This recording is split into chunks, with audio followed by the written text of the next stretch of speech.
매주 금요일 이 시간 연예 뉴스 듣는 시간입니다. 우리 연애할까요? 테나시아의 김하진 기자 나왔습니다. 어서 오십시오. 안녕하세요. 이번 주에 어디 다녀오셨습니까? 네, 이번 주는 새로 시작하는 드라마 이태원 클래스라는 작품의 제작 발표에 다녀왔습니다. 어떤 드라마요? 이태원 클래스? 우선 동명의 웹툰을 원작으로 하고 있고요. 청춘들이 모여서 반란을 일으킨다는 내용입니다. 아, 웹툰이 또 원작입니까? 네. 예. 웹툰이 원작이면 웹툰으로 성공한 것을 갖고 왔다 이렇게 봐도 되겠네요. 네, 이 인생 웹툰으로 불릴 정도로 마니아층이 굉장히 탄탄한 작품인데요. 평점 9.9점 그리고 또 그 한 포털 사이트에서 역대 유료 매출 1위를 기록한 인기 웹툰입니다. 청춘들의 뭐 사랑 성장 이야기입니까? 그 포장마차를 여는 한 남자가 나와요. 박세로이라고. 예. 남자 주인공이 포장마차를 일으키는 내용입니다. 권나라 씨도 나오요? 네, 권나라 씨도 나오고 유재명 씨도 출연을 해요. 그리고 남자 유재명 씨는 주인공은 어떤 역할이에요? 유재명 씨는 이제 요식업계의 큰 손이라고 불리는, 그래서 박세로이 역할을 맡은 박서준 씨와 대립하는 그런 회장 역할입니다. 뭐 최근 들어 부쩍 웹툰 원작으로 한 드라마나 영화가 많아진 것 같습니다.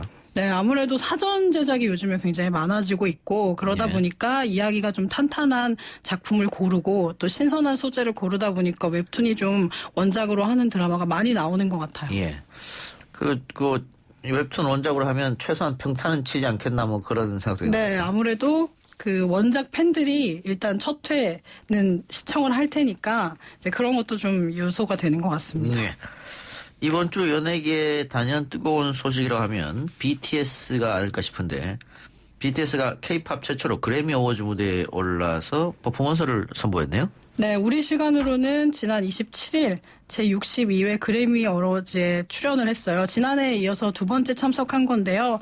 지난해는 시상자로 나섰는데 이번에는 무대에 올라서 노래도 부르고 퍼포먼스도 보여줬습니다. 예.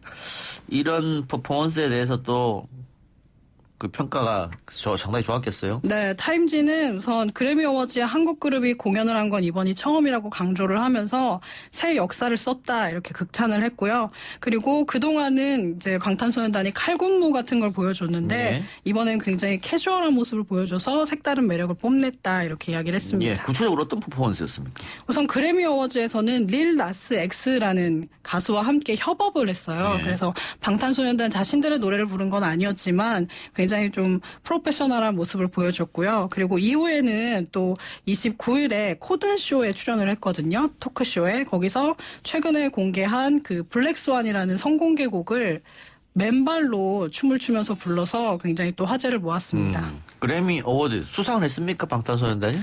이번에 후보에 오르지 못해서 수상은 못했고요. 후보에 못 올랐어요? 그래서 예. 내년을 좀 기대하고 있죠. 예. 자, 한국에서는 방탄소년단 전시회가 있었다면서요?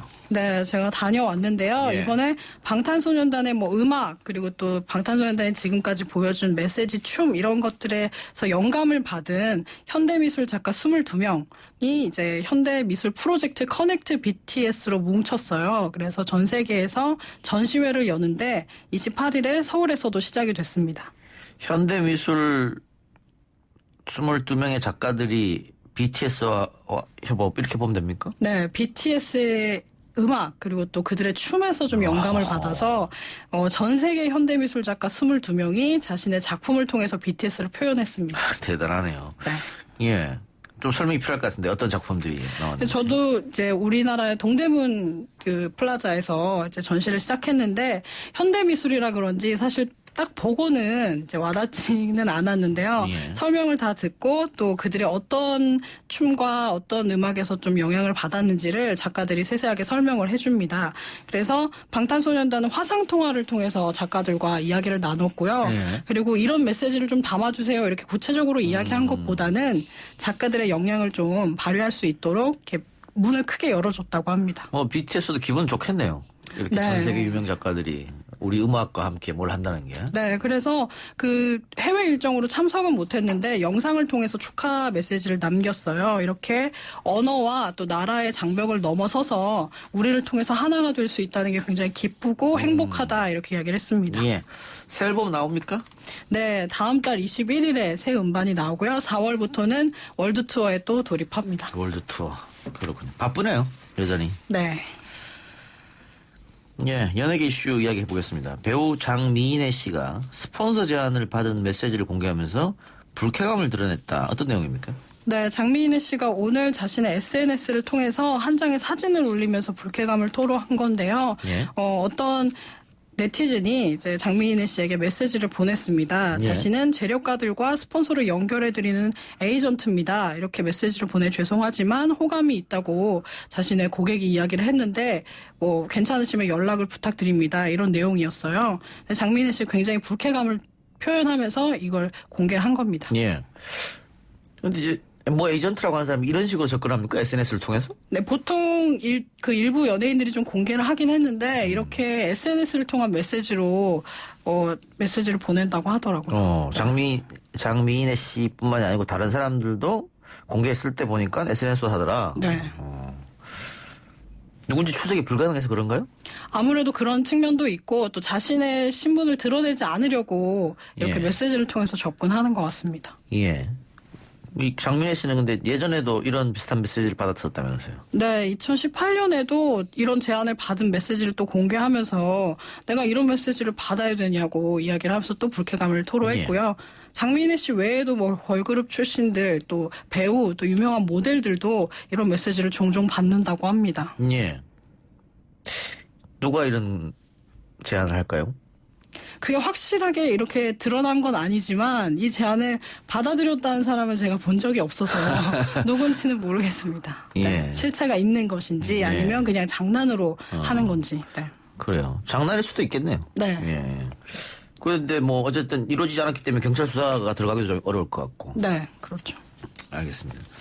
공연이 하나 있네요. 뮤지컬 여명의 눈동자. 이 과거 MBC 했었던 그 드라마 내용 그거 말한 겁니까? 네, 원작 소설 또 91년에 MBC에서 방영된 또 국민 드라마라고 인기를 얻었던 그 동명의 드라마를 원작으로 하는 뮤지컬입니다. 예. 여명의 눈동자 봤어요? 방영될 때? 방영될 때는 있었지만 살아 있었지만 제가 기억은 안 나고요. 그 나중에 계속해서 이렇게 재방송을 해주는 것을 통해서는 봤습니다. 아, 봤어요? 네. 어땠습니까? 굉장히 어둡고 무겁고 또 슬프고 잔인하고 징그럽고 이런 내용이었던 걸로 기억해요. 예. 네.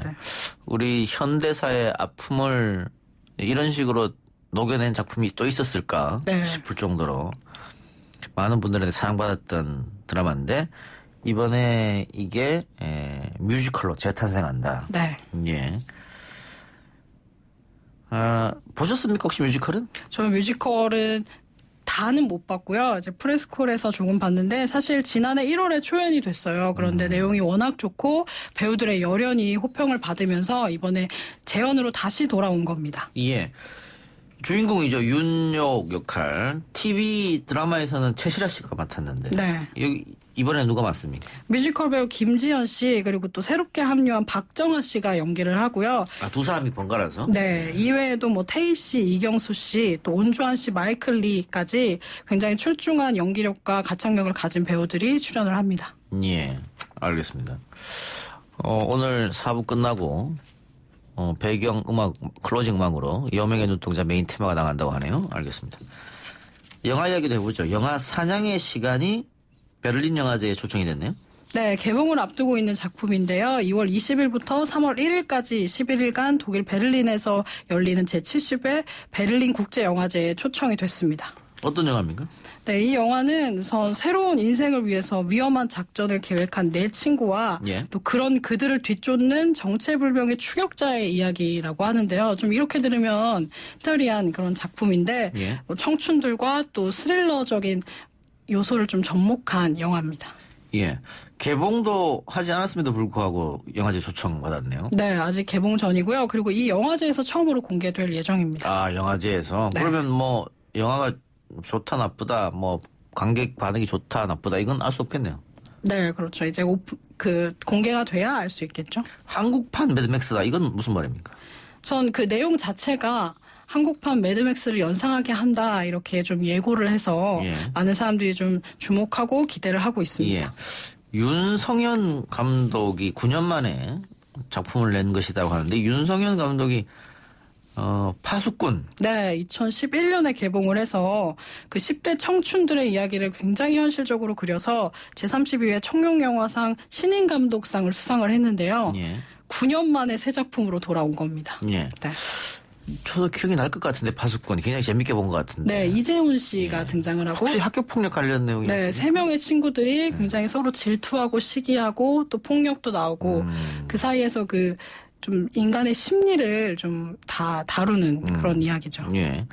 그러니까 그러면서 그때 신인 감독상을 받았었는데 청룡영화제에서 그런 윤서영 감독이 9년 만에 내놓은 야심작 기대가 되네요. 그리고 이번에 이 작품에서 또 기생충의 히어로죠. 네. 최우식 씨가 또 나오고 네. 안재홍 또 누가 나옵니까? 박혜수 씨, 박정민 씨가 등장을 하는데요. 이들은 사실 각자 주인공을 맡아도 굉장히 기대되는 그러네요. 배우들인데 예. 5명이 한 번에 나오니까 더 기대가 됩니다. 그 우리나라 영화를 이끌어갈 차세대 젊은 청년들이 한꺼번에 다 나온다. 네. 이렇게 보면 되겠네요.